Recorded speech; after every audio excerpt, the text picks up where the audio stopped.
so good to see you.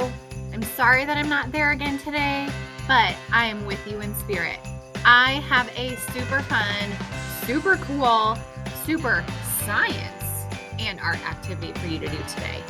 You are going to be making a winter watercolor Wonderland. How are we going to do this? Well, you're going to use Sharpies to draw your trees. You're going to use oil pastels to make some snow hills, some snow on the treetops, and some snow in the sky.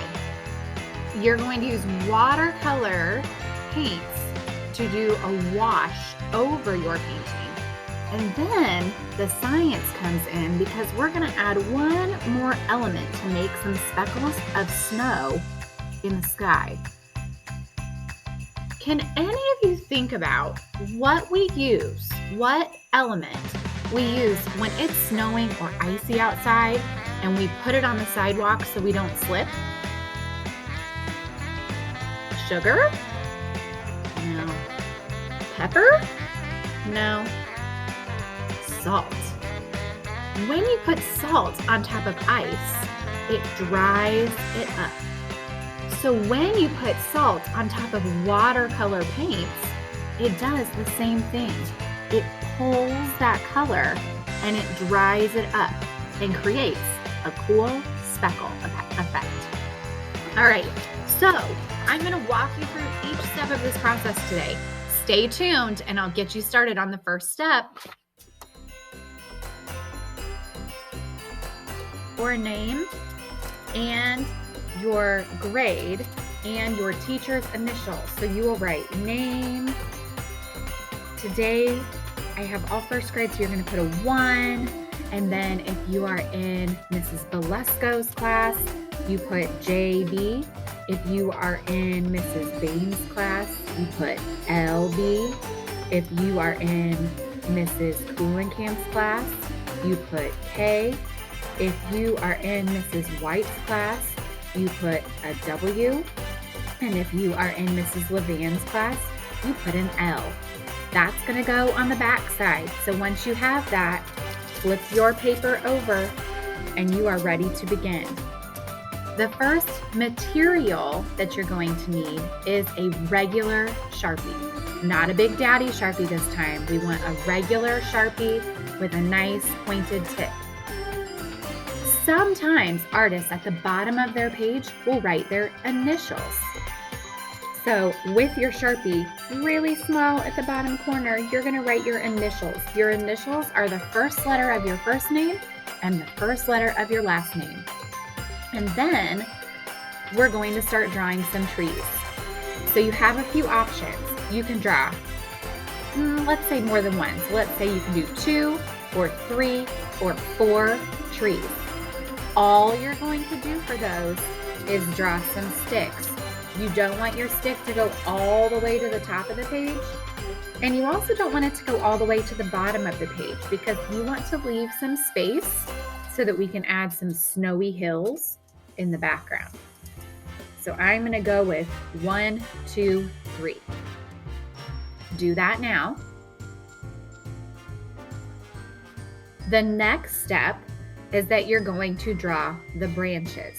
And you have 3 different styles of branches you can choose from. You can choose to just do little sticks across, and your lines can get a little bit bigger as you go if you would like to. So there's some little sticks. You can do some upside down V's if you would like. Kind of looks like arrows. The reason why we're doing sticks is that we want to give ourselves something for our snow to hang on to. So we're kind of thinking of fall trees and think of what they look like when all of the leaves fall off. Your last option is to make some curved lines. So it's kind of like making a lowercase W. So just some bumps. You can choose to do just one style and do that on all of your trees, or you can do the same style on each tree, or you can do something different. You don't want to do so many sticks that it's going to make it hard once you get to the oil pastel. After you're all done with that, you're going to put your lid back on your Sharpie and put it back in the bin. The next utensil you're going to need is a white oil pastel. There is a small basket of white oil pastels sitting on your table. Sometimes it's hard to see when you have a brand new oil pastel, and so it's actually easier to have one that has a little bit of other oil pastel colors on it. With this, we're going to be doing 3 different things. We're going to be making snow hills, we're going to be making snow on our trees, and we're going to be making some snow in the sky. So I'm going to start by making some snow hills. So I'm going to move my paper up just a little bit.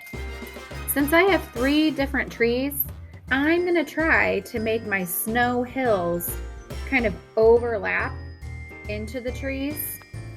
It's a little bit tricky to see. So on the video, I'll try to put an outline over the top of them. But I'm going to make 2 different hills that my snow trees are sitting on top of. Then I'm going to color them in. It's going to be a little bit tricky to see them. Let me try turning this light up and see if that makes it easier. Not really. So I'm going to do different textures in each one of these, just like I did in this finished product. So I'm going to leave this right here so you can kind of get an idea. So in one of my hills, I am just going to color it in. I'm just going to make those zigzags back and forth, and I'm going to try to fill it in for the most part.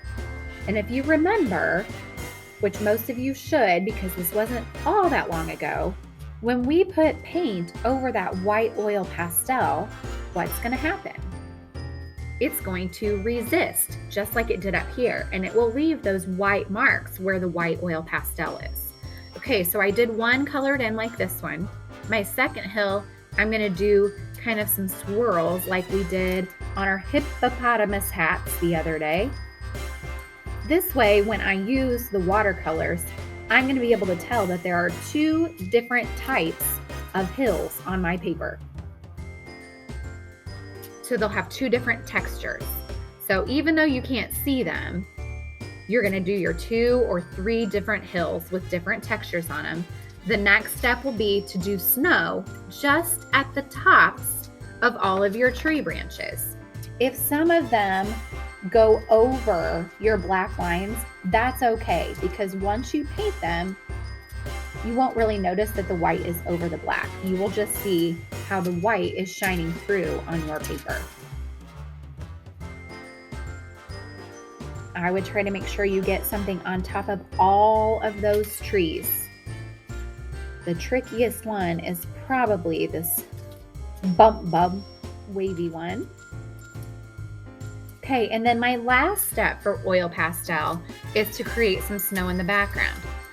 We want to make sure to emphasize our salt snow background, so we're not going to put 500 snowflakes in the back. And even though you probably know how to make fancy snowflakes, for this part of the project, we're going to make some little circles and some medium circles. And I'm only going to add maybe 10 or 12 of these total on my whole page, because I want to see them and I want it to give it some perspective and make it appear like these snowflakes are closer to us. But I also want to make sure that I leave plenty of space for our salt snowflakes to happen. Okay, now that you're done with the oil pastel, you can set that to the side because it's time for the fun part. We're going to use a wide paintbrush today, and we're going to use liquid watercolors. The other day, we used some blue, some purple, and some black that were watered down to get pastel colors. These are a little bit stronger than they were the other day, and I've added some magenta to the black so that it's kind of like a dark purple color. Even though you have some other colors here, we want to stick mostly with these cool colors that make us think of winter. If you want to add in some pink or some red along with your blues and purples, that's fine. The same thing, if you want to add in a little bit of green next to some of your blues, that's okay, but we don't want to use any yellow. If you use yellow and it gets too close to the purples, it's going to turn brown. If you use green and it gets too close to the reds and pinks, it's going to turn brown. And we want this to kind of look like a Northern Lights wintry sunset sky. So your safest bet is to stick more with these cool colors on this side. When you do this, our sky goes back and forth. So you are going to do your brush strokes back and forth. I'm going to try to get this in just the right spot. You can use any of the colors you want. As you start to go back and forth, you can kind of blend some of the colors together, and you can already see some of my white oil pastel is starting to show up. You want to make sure that you have every space covered, but you don't want it to be so soaking wet that it leaves a big puddle on your page. So where some of these lines are a little darker because there's more paint there, I'm going to go back over them to kind of wipe some of the excess paint off of those spaces. I'm going to keep working my way up and down my picture. Now, where this is really going to start to, you're going to really start to see all of those patterns happening is down towards the bottom where we did those different textures inside of the ground. Keep working my way down, getting my excess off, getting closer to the hills that are really going to pop.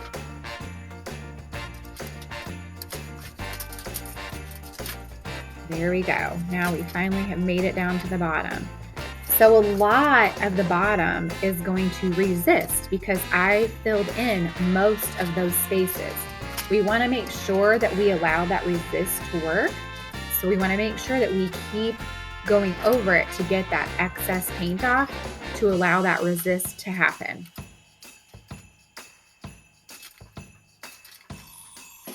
As it soaks in, some of it will show up a little bit better. Okay, and then the last thing we're going to do before we take it to the drying rack and clean out our brushes is while your watercolors in the top part of your sky are still wet, you're going to sprinkle some salt on your paper. You're going to get just one pinch in your hands. You don't want to sprinkle it right next to the paper. Instead, you want to hold it up a little bit and kind of sprinkle it in the sky. Right away, you won't see anything happening. I'm going to zoom in so that you can see where the little dots of my salt are. So you can see some of the little dots of salt here. They're not going to give you this effect for a couple of minutes. But as we keep this on, and as I continue and kind of tell you our finish up things and how we're going to clean up today, by the time I'm done, some of these should have started to pull that color back.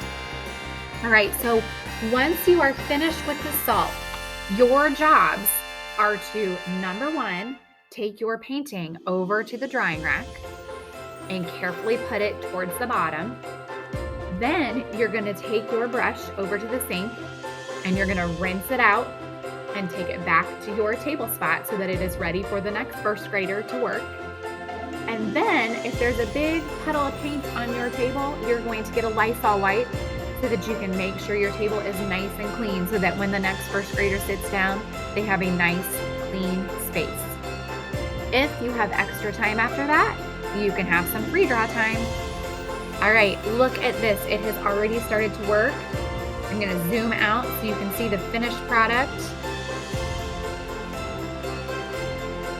It's a little harder to see those little tiny, tiny snowflakes when you zoom out, but they're starting to pop up. You can start to see them all through here, which is pretty exciting. All right, friends, I cannot wait to see these when I get back, and I will be here next Monday, and I have a special Christmas surprise craft that we are going to do that you're going to get to take home with you. I miss you. Work hard for your teachers today, and I will see you soon.